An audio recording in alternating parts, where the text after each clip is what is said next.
உலகெங்கும் நிறைந்திருக்கும் தமிழர்கள் அனைவருக்கும் எமது மனமார்ந்த வணக்கம். நான் உங்கள் ஜோதிடர் அந்தியூர் சுதாகர், பாரம்பரிய முறை ஜோதிட ஆராய்ச்சியாளர். இன்று நாம் காணக்கூடிய தலைப்பு, மிதுன ராசி அன்பர்களுக்கு செவ்வாய் பகவான் தனது லாபஸ்தானாதிபதி தனது சொந்த வீட்டில் இருக்கக்கூடிய கால அமைப்பு 41 நாட்கள், ஜூன் மாதம் 2ஆம் தேதியிலிருந்து ஜூலை மாதம் 12ஆம் தேதி வரைக்குமே இந்த கால அமைப்பு இருக்கும். அப்போது இந்த காலகட்டங்களில் இந்த செவ்வாய் பகவானது பார்வை உங்களுடைய ராசியினுடைய, குறிப்பாக சொல்லணும்னா உங்களுடைய ராசிக்கு 2ஆம் தனஸ்தானத்தில் விழுது அவரது பார்வை. அடுத்தது அவரது பார்வை பஞ்சமஸ்தானத்தில் விழுது. அதுக்கு அடுத்தது பார்த்திங்கன்னா அவரது பார்வை உங்களுக்கு 6ஆம் வீட்டில் விழுது. அப்போது 4, 7, 8 இந்த இடங்கள் விழக்கூடிய இந்த பார்வையால் மாபெரும் யோகம் உண்டாகக்கூடிய அற்புத அமைப்புகள் என்னன்றதை நம்ம பார்க்கலாம். நம்ம சேனலை சப்ஸ்கிரைப் பண்ணாதவங்க பண்ணிக்கோங்க, பெல் பட்டனை கிளிக் பண்ணி ஆல் ஆப்ஷனை கொடுத்துக்குங்க. அப்போ தான் அடுத்தடுத்து காணொளிகள் உங்களுக்கு உடனடியாக வந்து அடையும்.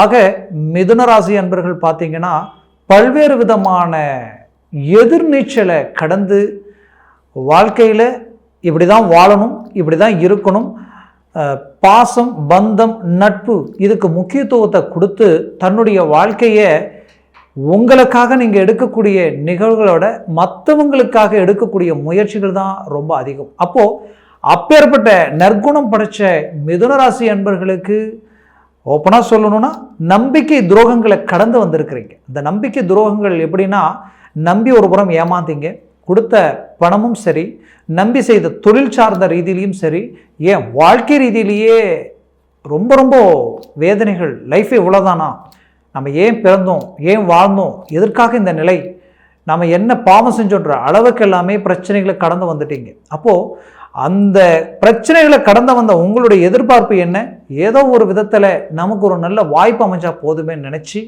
எதிர்பார்க்கக்கூடிய உங்களுக்கு இந்த செவ்வாய் பகவானது பெயர்ச்சி, அதுவும் உங்களுடைய ராசியினுடைய தனஸ்தானத்தில் லாபஸ்தானாதிபதியுடைய பார்வை, அவர் லாபஸ்தானத்தில் சொந்த வீட்டில் நின்று பார்க்கக்கூடிய இந்த அமைப்பு உங்களுக்கு எப்பேற்பட்ட முதல் ரீதியில் அந்த குடும்பஸ்தானத்தில் பார்க்குறார் இல்லையா, அந்த குடும்பஸ்தானத்தில் விழக்கூடிய அந்த பார்வையால் குடும்ப ரீதியில் இருக்கக்கூடிய பிரச்சனைகள் நீங்க போகுது. கண்டிப்பாக குடும்ப ரீதியில் அவ்வளோ வேதனைகளை சந்திச்சிட்டீங்க, அவ்வளோ மன அழுத்தங்களை சந்திச்சிட்டீங்க. இந்த நிலை எதிரிக்கு கூட வரக்கூடாது. தன்னை சார்ந்தவங்களே தன்னை விமர்சனம் பண்ணக்கூடிய அளவுக்கும் தன்னை புரிஞ்சிக்க முடியாத சூழல், சிலருடைய வாழ்க்கையில் குடும்பமே செதறி டைவர்ஸ் ஆகக்கூடிய நிலை, பிள்ளைகளிலிருந்து எல்லாம் விலகி நிற்கக்கூடிய நிலை, ஒருத்தருக்கு ஒருத்தர் ஒன்றும் இல்லாத ஒரு விஷயம் இவ்வளோ பெருசாகி மீண்டும் ஒன்று இணைய முடியலையென்ற வருத்தத்தில் இருக்கக்கூடிய நிலையை சந்திச்சுட்டு இருக்கிறீங்க. அது மட்டுமல்ல, குடும்ப ரீதியில் எந்த குடும்பம் நல்லா இருக்கணும்ன்ட்டு உங்கள் முயற்சிகள் எடுத்து நீங்கள் எவ்வளோ இதை எடுத்து அது மேலே போட்டு தொழிலை பெரிய இலக்குக்கு கொண்டு போகணும், வளர்ச்சியை நோக்கி போகணுன்ட்டு எவ்வளோ ரிஸ்க் எடுத்தீங்களோ, கடைசியில் அந்த ரிஸ்க் எல்லாமே சரிவுகளை சந்தித்து பண நெருக்கடிகளுக்கு இப்போ ஆளாகி கடன் சுமைகளுக்கு ஆளானதுனால எந்த குடும்பம் நல்லா இருக்கும்னு நினச்சிங்களோ அந்த குடும்பமே இன்றைக்கி வந்து பார்க்கும்போது உங்களுடைய பிள்ளைகளிலிருந்து மனைவி மக்கள் வரைக்குமே வருத்தப்படக்கூடிய நிலைகள் எல்லாமே கடந்து வந்துட்டீங்க. அப்போது இந்த நிலையில் இருக்கக்கூடிய உங்களுக்கு மீண்டு வரணும். ஒரு புறம் தொழில் ரீதியில் பாதித்தவங்க தொழில் அடுத்த கட்டத்துக்கு போகணும்னு நினைக்கிறீங்க, குடும்ப வரைக்கும் பாதித்தவங்களுக்கு குடும்பத்திற்கு உண்டான தேவைகளை பூர்த்தி பண்ணணும்னு நினைக்கிறீங்க. அப்பேற்பட்ட உங்களுடைய நல்ல மனசுக்கு 100% இந்த லாபஸ்தானாதிபதி குடும்பஸ்தானத்தில் இவரது பார்வை விழும் பொழுது குடும்ப ரீதியில் இருக்கக்கூடிய குறைகள் எல்லாம் நீங்க போகுது. பிரிஞ்சவங்க ஒன்று சேர போகிறீங்க. குறிப்பாக செவ்வாயினுடைய ஆதிக்கம் சகோதர சகோதரிகள் சார்ந்த விஷயங்கள். அப்போது கூட பிறந்தவங்க எத்தனையோ அவங்களுக்காக நல்லது செஞ்சுருப்பீங்க, கடைசியில் உங்களுக்கு குற்றவாளியாக்கி உங்கள் மேலே பழி போட்டு உங்களை குறை பேசி உங்களை விட்டு விலகி நிற்கக்கூடிய அளவுக்கு பாதிப்புகளை உண்டாக்கியிருப்பாங்க. அப்பேற்பட்ட மன அழுத்தங்களை சந்தித்த உங்களுக்கு மீண்டும் உங்களுடைய நட்பை நினச்சி வருத்தப்பட்டு உங்களுடைய அந்த பாசபந்தத்தை இழந்துட்டோமேன்னு வருத்தப்படக்கூடிய அளவுக்கு சூழல் உண்டாகும். ஆக உங்கள் விரலை உங்கள் கண்ணை குத்தி இருக்கும். உங்கள் குடும்ப ரீதியில் நீங்கள் பெற்ற பிள்ளைகள் ரீதியில் இருந்தெல்லாம் பாதிப்புகளை சந்திச்சிருப்பீங்க. இந்த ரீதியில் இருக்கக்கூடிய பாதிப்புகள் எல்லாத்தையும் சரி செய்யக்கூடிய ஒரு காலம் குடும்பஸ்தானத்தில் விழக்கூடிய இந்த செவ்வாயது பார்வையால் 100% அருமையான வெற்றிகளால் நல்ல நல்ல இலக்குகள், தன்னுடைய வீட்டில் தனக்கு சுபகாரியங்கள், தனது வீட்டில் நிறைய சுபகாரியங்கள் நடக்க போகுது.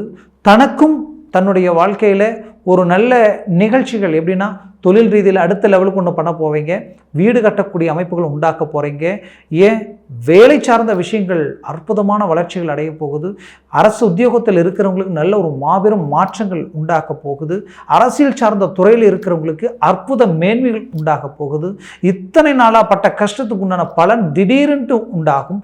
லாபஸ்தானாதிபதி அந்த இடத்த பார்க்கும் பொழுது தனம் செல்வம்ன்றதுனால அதிர்ஷ்டங்கள், திடீர் அதிர்ஷ்டங்கள் கிடைக்க போகுது.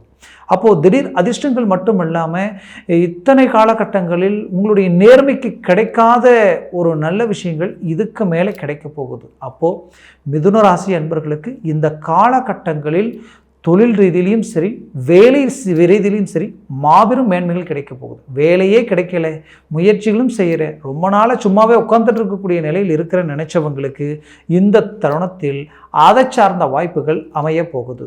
அரசு உத்தியோகத்தில் டெம்பரவரியாக இருக்கிறவங்க பர்மனெண்ட் ஆகக்கூடிய ஒரு காலமாக இது அமையும். திருமண வாய்ப்புகள் முயற்சி எடுத்து தோல்விகளை சந்திச்சேங்க, ரொம்ப மன உளைச்சத்துக்கு ஆளாயிட்டேன், இந்த மன உளைச்சலில் இருந்து மீண்டு வெளியில் வரணும்னா நான் எடுக்கக்கூடிய முயற்சிகள் எனக்கு சக்ஸஸ் அடையணும்னு நினச்ச உங்களுக்கு 100% இந்த காலகட்டங்களில் உங்களுக்கு சக்ஸஸ் கிடைக்க போகுது. ஆக மொத்தத்தில் உங்களுடைய வாழ்க்கையில் இந்த காலம் உங்களுக்கு கிடைச்ச ஒரு வரப்பிரசாதம் நினச்சிக்கிங்க. இன்னும் பிள்ளைகள் ரீதியில் இருக்கக்கூடிய மிஸ் அண்டர்ஸ்டாண்டிங்கை சரி செய்திடுவீங்க. உங்களுடைய வார்த்தையை மீறி அவங்க ஒரு முடிவு எடுக்கக்கூடிய நிலைகளில் இருக்கக்கூடிய சூழல் மாற்றி அமைக்கக்கூடிய வாய்ப்பு உங்களுக்கு கிடைக்க போகுது. இன்னும் உங்களது வாழ்க்கையில் நீங்கள் குறிப்பாக சொல்லணும்னா உங்களுடைய ப்ராப்பர்ட்டி சொத்துக்களில் இருக்கக்கூடிய பிரச்சனைகள் இந்த செவ்வாய் பகவானது பார்வையால் சரியாக போகுது. இவரது பார்வை சத்துருஸ்தானத்தில் விழுது, 6ஆம் வீட்டில். அப்போ எதிர்ப்புகள் விலக போகுது. எதிரிகள் உங்களை கண்டு அஞ்சக்கூடிய அளவுக்கு உங்கள் வளர்ச்சி பெரிய இலக்கை உண்டாக்கும். கடந்த 5 வருஷத்தில் நீங்கள் பட்ட இந்த இடம் புரியாத வலி வேதனைகளை எல்லாத்தையும் சரி செய்ய போகிறீங்க. எந்த அளவுக்கு பர்ஃபெக்டான வரவு செலவு மேனேஜ்மெண்ட் பண்ணீங்களோ இன்றைக்கி எல்லாமே உங்களுடைய மதிப்பு மரியாதை எல்லாமே இழந்து நிற்கக்கூடிய நிலைக்கு நாம் ஆளாயிடுவோம்ன்ற ஒரு பயம் பதட்டம் உங்களுக்குள்ளே இருக்குது. கண்டிப்பாக சொல்கிற ரீஎன்ட்ரி கொடுக்க போகிறீங்க, சாதிக்க போகிறீங்க. அந்த அமைப்புகள் இந்த இடத்துல ஆட்டோமேட்டிக்காகவே உருவாயிடும். இந்த 41 நாட்கள் எதுவாக இருந்தாலும் போல்டாக இறங்கி செயல்படுங்க. அது உங்களுக்கு அருமையான யோகத்தை உண்டாக்கும். வெளிநாடு வெளிவாய்ப்புகள் சார்ந்த அமைப்புகள் செய்யணும்னு நினைக்கிறவங்களுக்கு குரு பகவான் 12ஆம் இடத்துல இருக்கிறதுனால கண்டிப்பாக இடமாற்றங்கள் உண்டாகும். ஆல்ரெடி சிலருக்கு இடமாற்றங்கள் கிடைச்சிருக்கு, இருந்த இடத்துலேருந்து இடம் மாறி இருப்பீங்க. ஊரை விட்டு ஊர் ஏதாவது ஒரு வெளி அமைப்புகள் உண்டாகி இன்றைக்கி அந்த வாய்ப்புகள் கிடைச்சாலும் யோசிக்க வேண்டாம், தாராளமாக செய்யுங்க. அது உங்களுக்கு நல்ல யோகத்தை அளிக்கும். குறிப்பாக வெளிநாடு போகிறவங்களுக்கு ஒரு நல்ல மேன்மைகள் கிடைக்கும். வெளிநாட்டில் இருந்தவங்களுக்கு சில நெருக்கடிகளுக்கு ஆளாயிட்டேங்க, நான் நினச்சதை விட என் லைஃப்பில் இந்த நிலைக்கு நான் நிற்பேன்னு எதிர்பார்க்கவே இல்லை, இதிலிருந்து மீண்டு வெளியில் நான் ஒரு நல்ல வளர்ச்சி அடையணும்னு நினைக்கிறேன், குடும்பத்திற்கு சந்தோஷம் நிம்மதியோடு வாழணும்னு நினைக்கிறவங்க உங்களுக்கு கண்டிப்பாக அந்த அமைப்புகள் உங்களுக்கு கூடி வரப்போகுது. உங்களுக்கு நல்லது நடக்க போகுது. ரியல் எஸ்டேட் பிஸ்னஸ் சார்ந்தவங்களுக்கு இந்த 41 நாட்களில் ஜாக்பாட் அடிக்கும். அருமையான இறங்கி செய்யக்கூடிய ஒவ்வொரு வேலைகளும் உங்களுக்கு மாபெரும் வெற்றிகளை உருவாக்கிடும். அந்த அளவுக்கு சிறந்த அமைப்புகள் கிடைக்க போகுது. முயற்சியை பலப்படுத்தினால் 100% வெற்றிகள் கிடைக்கும். அது மட்டுமல்ல, உங்களது வாழ்க்கையில் நோய் 6ஆம் இடத்தை பார்க்கறதுனால நோய் நொடிகள் சார்ந்த பாதிப்புகள் கடந்த காலகட்டங்களில் சந்திச்சிருப்பீங்க. சிலர் அறுவை சிகிச்சை பாதிப்புகளையும் சந்திச்சிருப்பீங்க. உடல் ரீதியிலிருந்து மீண்டும் முதல்ல இருந்த மாதிரியான ஒரு தெளிவு நமக்கு இல்லையே அப்படின்னு நினச்சிருப்பீங்க. காரணம் என்னென்னா, அஷ்டமச்சனி நடக்கும் பொழுது, கண்டகச்சனி நடக்கும் பொழுதே பாதிப்புகளை சந்திச்சிருப்பீங்க. ஏன்னா ஆக்சிடெண்ட், விபத்துகள் சம்மந்தப்பட்ட பிரச்சனைலாம் சந்தித்து சில உடல் ரீதியில் சில தெளிவான ஒரு நிலையை அடைய முடியலையென்ற வருத்தத்தில் இருப்பீங்க. கண்டிப்பாக இந்த காலகட்டங்களில் இது எல்லாமே சரியாக போகுது. இன்னும் சிலருக்கு உங்களுடைய வயிறு, அப்புறம் பார்த்திங்கன்னா இடுப்பு, முதுகு வரைக்குமே சில பிரச்சனைகள் கொடுத்துருக்கும். இந்த பிரச்சனைகள் எல்லாமே உங்களுக்கு தானாகவே சரியாகக்கூடிய காலமாகவும் இருக்கும். அதை சார்ந்த மருத்துவ மேன்மைகள் கிடைக்கக்கூடிய வாய்ப்புகளும் உண்டாகும். ஆக மொத்தத்தில் இந்த காலகட்டங்களில் ஒரு புறம் நோய் நொடிகள் விலகப் போகுது, இன்னொரு புறம் கடன் சுமைகள் நீங்க போகுது. இத்தனை நாளாக உங்கள் பிள்ளைகளுடைய வாழ்க்கையில் பயங்கரமான பிரச்சனைகளை அவங்க சந்திச்சுட்டு இருக்கிறாங்க. அவங்க வாழ்க்கையில் ஒரு மாற்றம் கிடைக்குமா? அவங்க மீண்டும் ஒரு நல்ல இலக்கை அடைவாங்களா? வேலை தொழில் சார்ந்த ரீதியில் மேன்மைகள் உண்டாக்க போவாங்களா நினச்சி வருத்தத்தில் இருக்கக்கூடிய உங்களுக்கு இது எல்லாமே சரியாகக்கூடிய ஒரு காலமாக இந்த காலம் உங்களுக்கு அமைய போகுது. அப்போது கவலை வேண்டாம். முயற்சிகளை பலப்படுத்தினால் 100% மேன்மைகளை அடைய போகிறீங்க. அப்போது இந்த கால அமைப்பு உங்களுக்கு கிடைச்ச ஒரு வரமாக நினச்சிங்கன்னா பூர்வ புண்ணிய இடத்துல இந்த பார்வை விழுறதுனால நினைச்சதை முடிப்பீங்க, ஆசைகள் நிறைவேறும், புத்திர பாக்கியம் உங்களுக்கு கிடைக்க போகுது. திருமணமும் நடக்க போகுது. திருமணம் நடக்காதவங்களுக்கு புத்திர பாக்கியமும் கிடைக்க போகுது. குறிப்பாக ஏற்கனவே திருமணமாகி டைவர்ஸ் ஆனவங்களுக்கு ஒரு நல்ல மறுமணம் உண்டாகக்கூடிய அருமையான மேன்மைகள் உருவாக போகுது. ஆக மொத்தத்தில் சொந்தம், பந்தம், உற்றார், உறவினர் எல்லாமே உங்களை நெருங்கி வந்து நிற்கக்கூடிய ஒரு வாய்ப்புகள் இந்த காலகட்டங்களில் உங்களுக்கு அமைய போகுது. உங்களுடைய முயற்சிகள் மட்டும்தான் இந்த நேரத்தில் உங்களுக்கு முழுமையாக தேவை. வெற்றிகள் கிரகங்களுடைய பார்வையால் கிடைக்க போகுது. இதுவரைக்கும் சொன்ன பலன்கள் எல்லாமே கோச்சார ரீதியில் சொல்லியிருக்கிறேன். ஜனன ஜாதகத்தில் திசா புத்திகள் இருக்குது. திசா புத்திகள் சார்ந்து சர்வாஷ்ட வர்க்க பரல்களும் இது எல்லாமே உங்களுக்கு முழுமையாக சரியாக உங்கள் ஜாதகத்தில் இருந்துருச்சுன்னா இந்த யோகம் உங்களுக்கு மாபெரும் வளர்ச்சி வெற்றியை கொடுக்கும். அந்த அளவுக்கு ஒரு அருமையான கால அமைப்புகள் உங்களுக்கு கிடைக்க போகுது. ஆக முயற்சிகளை பலப்படுத்துங்க. மீண்டும் உங்களுடைய ஜாதகத்தை ஒரு முறை நீங்கள் தெளிவாக பார்த்துக்குங்க. காரணம் என்னென்னா, இந்த மாதிரியான ஒரு அமைப்புகள் இருக்கும் பொழுது நம்ம ஜாதகத்தில் இது எல்லாமே சாதகமாக இருக்கணும். திசா புத்தியும் சரி, சர்வாஷ்ட வர்க்கமும் சரி, அது சரியாக இருந்துட்டால் அது 100% வெற்றி அளிக்கும். ஆக பார்க்கணும்னு நினச்சிங்கன்னா கீழே இருக்கக்கூடிய கான்டாக்ட் நம்பருக்கு கால் பண்ணி முன்பதிவு செய்து வாட்ஸ்அப் மூலமாக உங்கள் ஜாதகத்தை அனுப்பி தெளிவாக விவரமாக கேட்டு தெரிஞ்சுக்கிங்க. ஆக மிதுன ராசி அன்பர்களின் வாழ்க்கை வளமாக அமைந்திட எமது மனமார்ந்த வாழ்த்துக்கள். நன்றி, வணக்கம். மீண்டும் சந்திக்கலாம்.